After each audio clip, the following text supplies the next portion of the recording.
আসসালামু আলাইকুম। খান সাহেবের কৃষিঘর থেকে সকলকে জানাই শুভেচ্ছা এবং অভিনন্দন।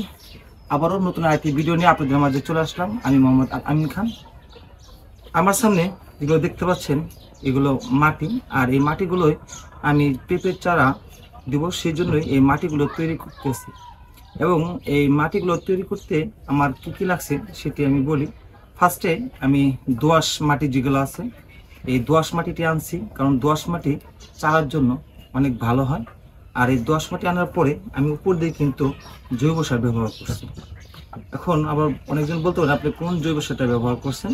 হ্যাঁ, আমি নাটকো কোম্পানির জৈব সার ব্যবহার করছি। এখন এই জৈব সারের পরে আর কি কি দিতে হবে সেটি দেখাচ্ছি। যে অনেক সময় পেঁপের চারাগুলো জ্বালানোর সঙ্গে সঙ্গে মারা যায় বা পোকামাকড় আপনার ওই চারার গোড়াগুলো কেটে দেয়, সেই জন্য আপনি কি করবেন।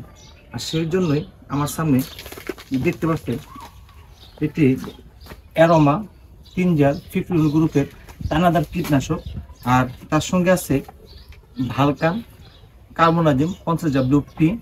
এই ভালকানটি ব্যবহার করলে আপনার চারাগুলো খুবই কম মারা যাবে। এবং আপনি এই যে টিনজার আপনার দানাদার যে কীটনাশকগুলো আছে এই কীটনাশক যখনই আপনি মাটিতে ব্যবহার করবেন তখনও কিন্তু সব ধরনের পোকামাকড়গুলো আপনার মারা যাবে। এখন এগুলো কিভাবে দিবেন সেটি আমি আপনাকে দেখাচ্ছি। কাকা বলটা দেবো দেখি, অনেক কাছে আছে না। এখানে আমি 1 কেজি দানাদার কীটনাশক নিয়ে নেব।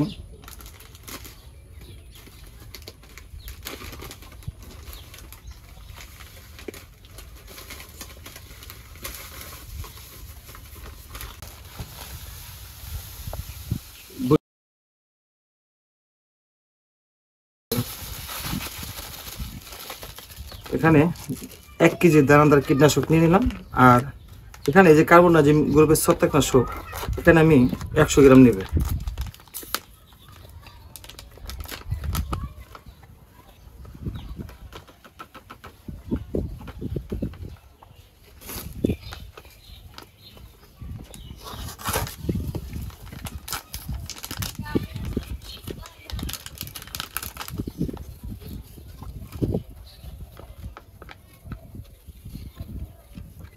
এটাকে এখন ভালো করে হাত দিয়ে মিশিয়ে নিব। মিশিয়ে নিয়ে সুন্দর করে বুনে দিতে হবে এই মাটির উপরে।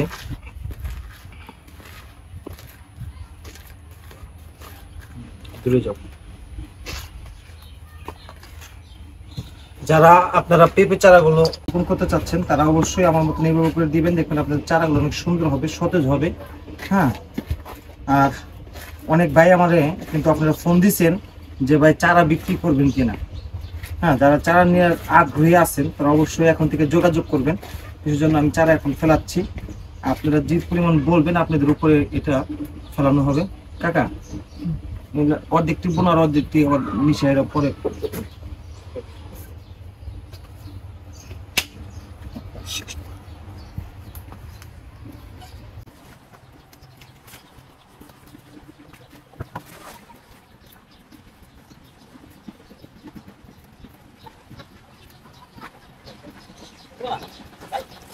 ওইটা তো উইন্টার আসবে না কত না সমস্যা নেই। নো কেটে নিলাম, সারা দিতে চাকা দাও আর কেটে দাও না দিন শোনা।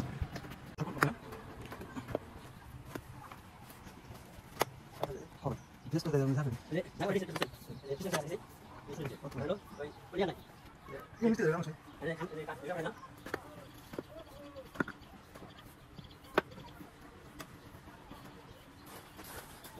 ধরো একদম তুলেছে ইমোতে ধরো তুমি একদম তুলেছে।